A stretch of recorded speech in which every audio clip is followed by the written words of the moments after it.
예수님은 씨 뿌리는 비유를 통해서 씨 뿌린 자는 예수님을, 씨는 하나님의 말씀을, 그리고 밭은 인간의 마음 상태를 묘사했습니다.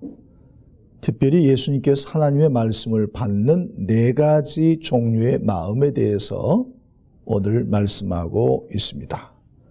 저는 이 시간 씨 뿌리는 비유에 대해서 함께 생각하고 같이 은혜를 나누고자 합니다. 첫째, 길과 같은 마음이 있습니다. 마태복음 13장 3절에서 4절에 예수께서 비유로 여러 가지를 저에게 말씀하여 가라사대 씨를 뿌리는 자가 뿌리러 나가서 뿌릴새 들은 길가에 떨어지매 새들이 와서 먹어버렸고. 여기서 씨를 뿌리는 자가 말씀의 씨앗을 사람들에게 뿌립니다. 이 말은 하나님의 말씀을 전한다고 볼 수 있습니다. 그런데 이 말씀의 씨앗이 길가에 떨어졌다고 하는 것입니다.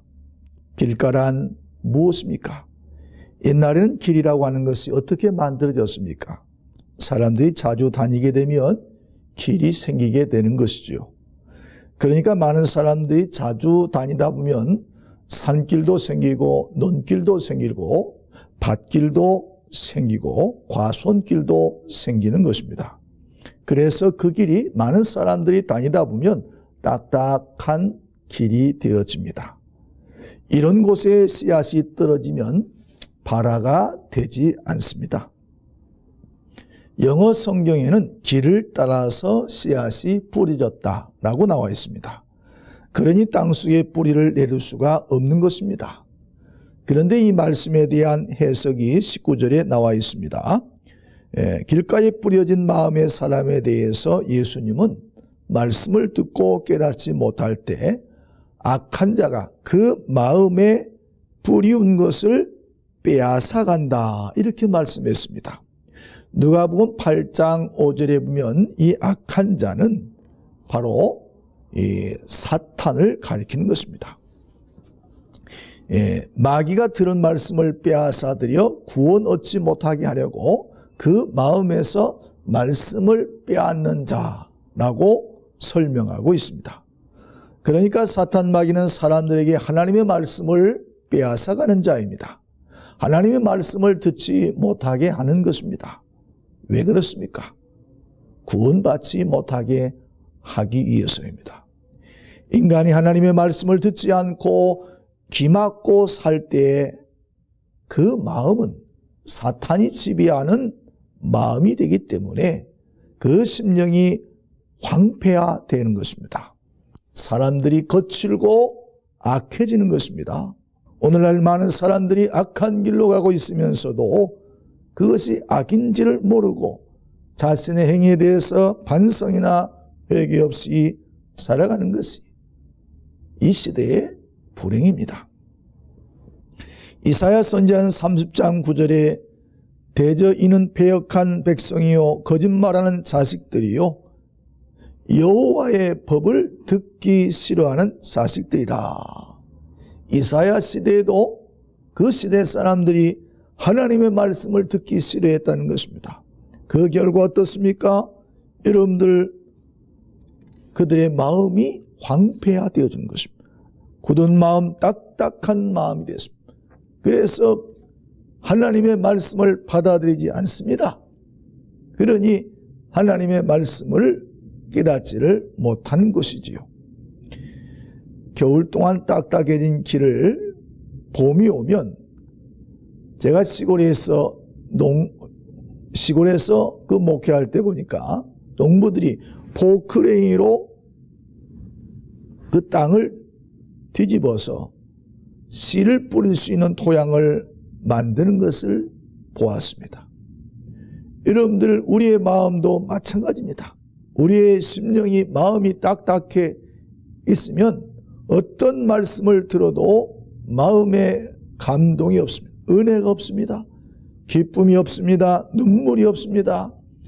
찬송도 없습니다. 감사가 없습니다. 회개가 없는 것입니다.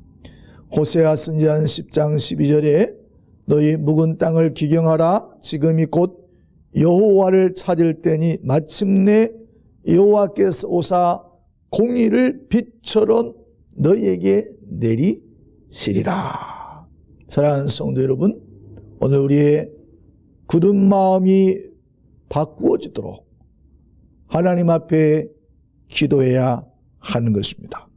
하나님의 말씀을 빼앗기지 않도록 우리가 하나님의 말씀에 집중해야 하는 것입니다. 둘째는 돌밭과 같은 마음이 있습니다. 마태복음 13장 5절과 6절 말씀에 들은 흙이 얇은 돌밭에 떨어짐에 흙이 깊지 아니하므로 곧 싹이 나오나 해가 돋은 후에 터져서 뿌리가 없으므로 말랐고. 농사를 짓다 보면요, 유난히 돌이 많은 밭이 있습니다. 그러면 농부가 이 돌밭에다가는 씨앗을 뿌릴 수 없기 때문에 돌을 다 골라냅니다. 그리고 골라낸 돌을 밭 주위에 쌓아 놓습니다. 그런데 돌밭인 경우에는요, 아무리 돌을 골라내도 한도 끝이 없습니다. 그래도 돌을 골라내야 씨앗을 뿌리게 되어지는 것입니다. 이스라엘 경우에 있어서는 흙으로 겉은 덮여 있지만 속에는 바위나 돌이 많이 있습니다. 그러니까 얇은 흙 위에 씨앗을 뿌리면 한동안은 뿌리가 바위에 있는 것까지는 내려갑니다. 그런데 그 주변에 돌이나 바위들이 많이 있기 때문에 더 이상 뿌리를 내리지 못하고 결국은 햇빛이 찌게 되어지면 뿌리가 타서 말라 죽는 것입니다. 이것을 21절에 예수님께서 이렇게 말씀했습니다. 그 속에 뿌리가 없어 잠시 견디다가 말씀으로 말미암아 환난이나 박해가 일어날 때에는 곧 넘어지는 자요. 누가복음 8장 13절에는 바위에 있다는 것은 말씀을 들을 때 기쁨으로 받으나 뿌리가 없어 잠깐 믿다가 시련을 당할 때에 배반하는 자요. 즉 이 사람은 하나님 말씀을 잘 받습니다. 기쁨으로 받습니다. 은혜도 받습니다. 감동도 있습니다. 그런데 문제는 깊이 하나님의 말씀을 뿌리를 깊이 그 심령 속에 내릴 수가 없습니다. 왜 그렇습니까? 그 심령 마음밭에 돌들이 많이 있기 때문에 그런 것입니다. 이런 사람들은 마음에 돌이 많이 있습니다. 미움, 질투, 분노, 증오의 돌들이 자기 심령 깊은 곳에 자리에 잡고 있어서 이런 것들을 지적하게 되어지면 분노가 폭발하고 그래서 시험에 빠지고 뿌리를 내리지 못해서 신앙이 자라지를 않습니다. 여러분들 오늘 우리 마음속에 있는 이러한 돌들을 다 제거해야 하는 것입니다. 성경에 보니까 이러한 돌들을 갖다가 방망이로 하나님께서 부순다고 그랬어요. 에레미야서 23장 29절에 보니까 여호와의 말씀이니라 내 말이 불같지 아니하냐 바위를 쳐서 부스러뜨리는 방망이 같지 아니하냐. 하나님의 말씀이 방망이 같다는 거예요. 여러분들 식물이 꽃이 피고 뿌리를 내릴 때 어느 때인지 아십니까? 제가 식물학자들의 이야기를 들어보니까 가장 추운 때, 그리고 강풍이 불 때나, 그리고 가뭄이 심할 때에 오히려 뿌리를 깊이 내린다고 하는 것입니다. 여러분들 신앙의 뿌리도 마찬가지입니다. 우리가 환난 속에서, 고난 속에서 우리가 신앙의 뿌리를 깊이 내릴 수가 있는 것입니다. 우리가 잘 아는 동방의 의인 욥도 상상할 수 없는 환난과 고난 속에서도 그의 신앙이 보석처럼 빛난 것을 우리가 알 수 있습니다. 그는 이렇게 말하지 않았습니까? 주신 자도 여호와시요 취하신 자도 여호와시니 여호와의 이름이 찬송받으실 분입니다. 예? 어떠한 환난과 어려움 속에서도 우리는 하나님께 영광을 돌리고 하나님을 찬양해야 하는 것입니다. 우리가 고난이 올 때 오히려 우리 신앙의 뿌리를 깊이 내리기 위한 하나님의 시간입니다. 그래서 우리는 원망과 불평 대신 여러분들 기도의 뿌리를 내리시기 바랍니다. 말씀의 뿌리를 깊이 내리시기 바랍니다. 찬송의 뿌리를 깊이 내리시는 여러분들이 되시기를 바랍니다. 셋째는요, 가시떨기 같은 마음이 있습니다. 13장 7절에 가시떨기에 떨어짐에 가시가 자라서 기운을 막았고 22절에 주님이 설명하셨는데 가시떨기에 뿌려졌다는 것은 말씀을 들으나 세상의 염려와 죄물의 유혹에 말씀이 막혀서 결실치 못하는 자라고 말씀하고 있습니다. 마가복음 4장 19절에서는 이 말씀을 기타 욕심이 들어와서 말씀을 막아 결실치 못하게 하는 자라. 그러니까 이 사람은 교회 생활을 하기는 합니다. 그런데 믿음으로 살지 않습니다. 말씀대로 살지 않습니다.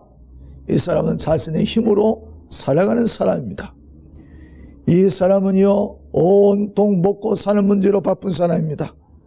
교회에 와서 앉아있긴 하지만 세상의 걱정과 근심과 염려 때문에 하나님의 말씀이 들어오지가 않습니다. 늘 세상 문제, 늘 물질 문제, 늘 자녀 문제 때문에 이러한 문제를 가득 안고 살아가는 사람입니다. 그런데 성경은 뭐라고 말씀하십니까? 공중에 나는 새를 보라, 들에 피는 백합화를 보라, 심지도 않고 거두지도 않고 창고에 모아들이지도 아니하되 전부께서 기르시나니 너희는 이것들보다 귀하지 아니하냐고 말씀하십니다. 오늘 있다가 내일 아궁이에 던지는 들풀도 하나님이 입히시거든 하물며 너일까 보냐. 믿음이 적은 자들아, 그러므로 무엇을 먹을까, 무엇을 마실까, 무엇을 입을까 염려하지 말라고 말씀하십니다. 가시떨기에 뿌려진 심령의 사람들은요, 돈 때문에, 돈 버는 것 때문에 주의를 지키지 못하는 사람들, 돈에 대한 욕심이 지나쳐서 하나님 앞에 제대로 하나님이 받으시는 헌금 한 번 한 적이 없습니다. 이런 사람들은 이렇게 생각할 것입니다. 교회에다가 헌금 활동이 있으면 적금 하나 더 붓고 보험 하나 더 드린 것이 낫다고 생각하는 사람입니다.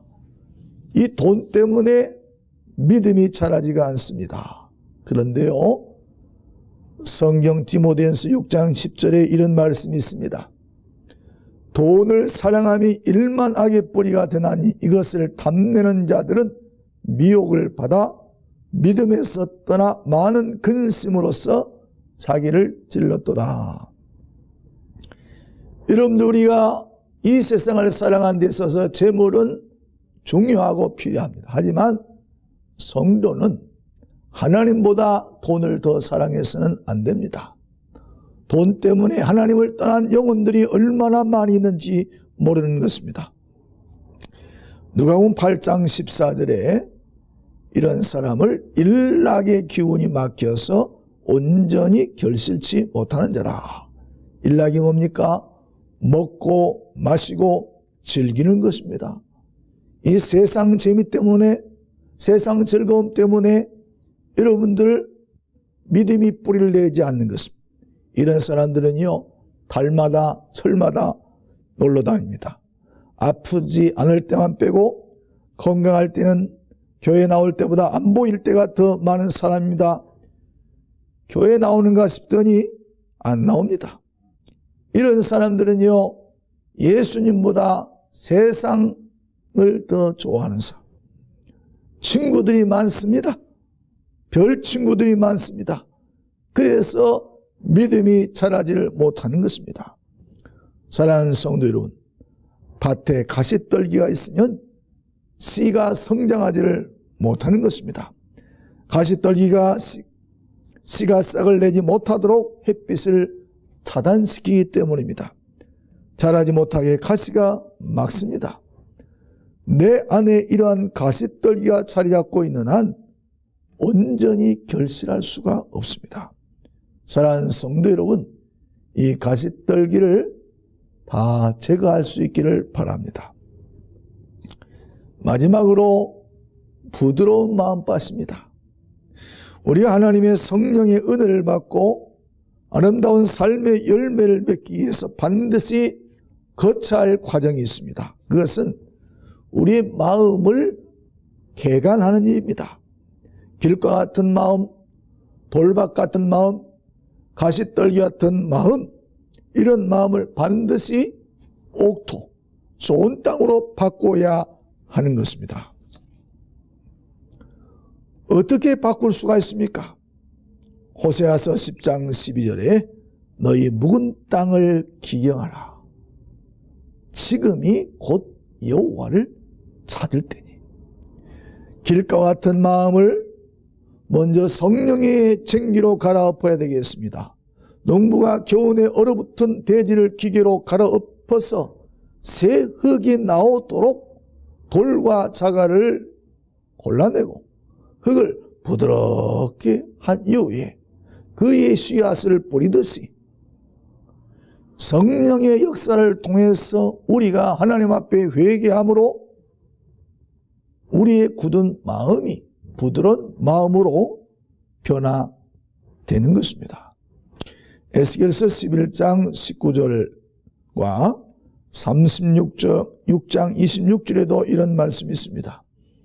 내가 그들에게 한 마음을 주고 그 속에 새 영을 주며 그 몸에서 돌 같은 마음을 제거하고 살처럼 부드러운 마음을 주어 또 새 영을 너희 속에 두고 새 마음을 너희에게 주되 너희 육신에서 굳은 마음을 제거하고 부드러운 마음을 줄 것이며 성령이 우리에게 오시면 우리의 마음이 굳은 마음이 딱딱한 마음이 강팍한 마음이 살처럼 부드러워지는 것입니다.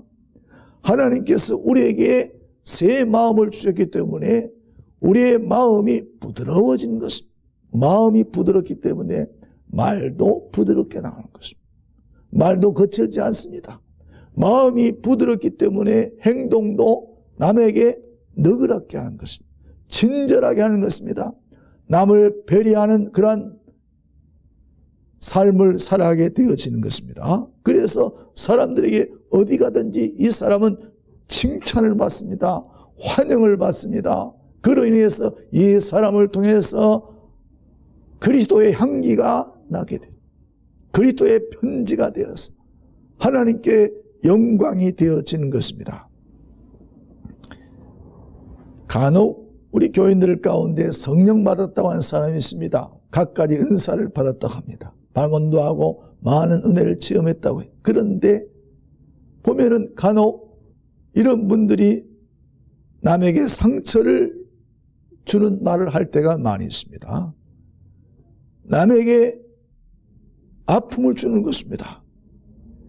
여러분들 성령 받은 사람은요 부드러워야 하는 것입니다. 은혜 받은 사람은요 부드러워야 하는 것입니다. 여러분들 메마른 가지는요 겨울철에 메마른 가지 보세요. 툭툭 잘라지는 것입니다. 하지만 봄철에 요즘처럼 물이 오른 나뭇가지는요 부드럽습니다. 휘어지긴 하지만 잘 부러지지가 않는 것입니다. 죽은 사람 보세요. 얼굴이 딱 굳어 있습니다. 표정도 없습니다. 몸도 차갑습니다. 하지만 살아있는 사람은 어떻습니까? 살결이 부드럽고 따뜻한 것입니다. 이와 같이 성령의 사람은요 따뜻해야 합니다. 부드러워야 하는 것입니다. 이렇게 부드러운 마음에 하나님의 은혜의 단비가 내리게 되어지면 좋은 땅이 되어서 많은 결실, 선한 열매, 좋은 열매, 사랑의 열매, 갖가지의 선행의 열매 맺게 되어지는 것입니다. 두 번째는요, 말씀의 단비, 은혜의 단비가 내려야 하는 것입니다. 사막이라도 단비가 내리면 부드러운 땅이 되는 것입니다. 오늘날 아무리 최첨단의 기술 용령을 가지고 있어도 하늘에서 비가 내리지 아니하면, 제때 내리지 아니하면 특수 품종을 심은 듯 무엇하겠습니까? 하늘에서 제때 이른 비와 늦은 비가 내려야 들의 풀이 싹이 나고 나무가 열매를 맺고 꽃이 피어지고 여러분들 포도나무와 무화과나무가 열매를 맺게 되는 것입니다. 미국의 캘리포니아 주에 가면 대조적인 국립공원 두 개가 있습니다. 하나는 요세미티 국립공원입니다. 이곳은 화강암과 기암 절벽과 아름다운 폭포로 유명한데 이 공원에는요 1400종의 식물들이 서식하고 있다고 합니다. 특별히 이 공원에는 수천 년 된 거목들이 군락을 이루고 있습니다. 그런데 또 하나는 데스밸리 공원입니다. 번역하면 죽음의 골짜기입니다. 왜냐하면 이곳은 가장 건조하고 더운 곳인데 이곳에는 선인장 외에 다른 식물은 자랄 수가 없다고 합니다. 그 이유는요, 1년 평균 강우량이 40mm밖에 되지 않기 때문입니다. 왜냐하면 이 지역은 높은 산맥들로 둘러싸여 있어가지고 이 비구름이 넘어오지 못하기 때문이라고 하는 것입니다. 이 지역은요, 어느 해는 단 한 방울의 비도 내리지 않았던 때도 있다고 합니다. 똑같은 캘리포니아 지역 안에 있으면서도 비가 내리느냐 내리지 않느냐에 따라서 아름다운 땅이 되기도 하고 죽음의 땅이 되기도 하는 것입니다. 우리 인생도 마찬가지입니다. 우리 인생이 황량한 사막이 되는 이유는 하나님이 우리에게 주시는 은혜의 단비를 받지 못하기 때문인 것입니다. 아니, 은혜의 단비가 내리지 않기 때문에 그런 것입니다.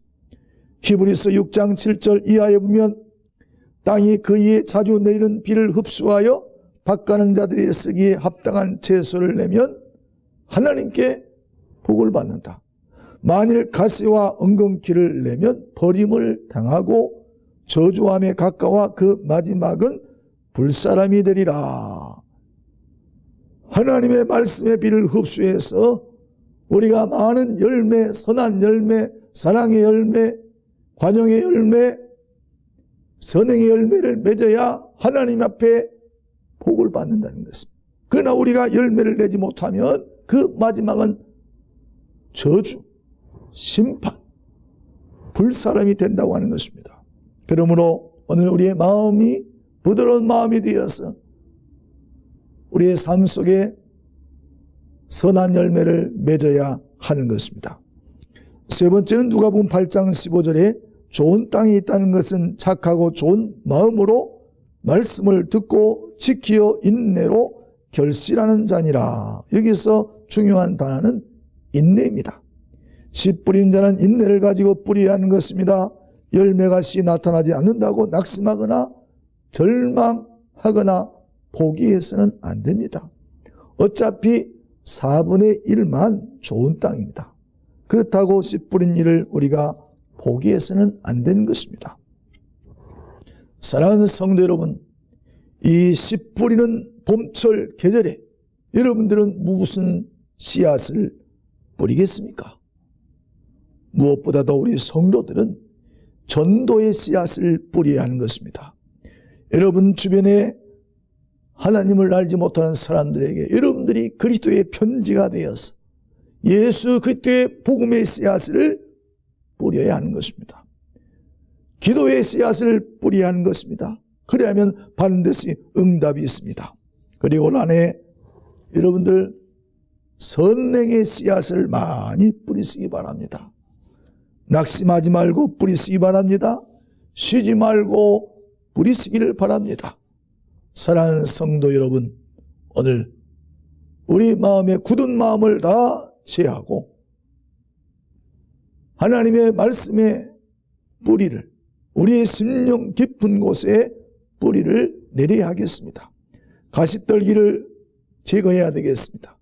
성령의 능력과 말씀의 은혜의 담비를 통해서 우리의 심령이 옥토처럼 부드러운 마음이 되어 30배, 60배, 100배의 결실을 맺는 한 해가 되시기를 주의 이름으로 축원을 드립니다.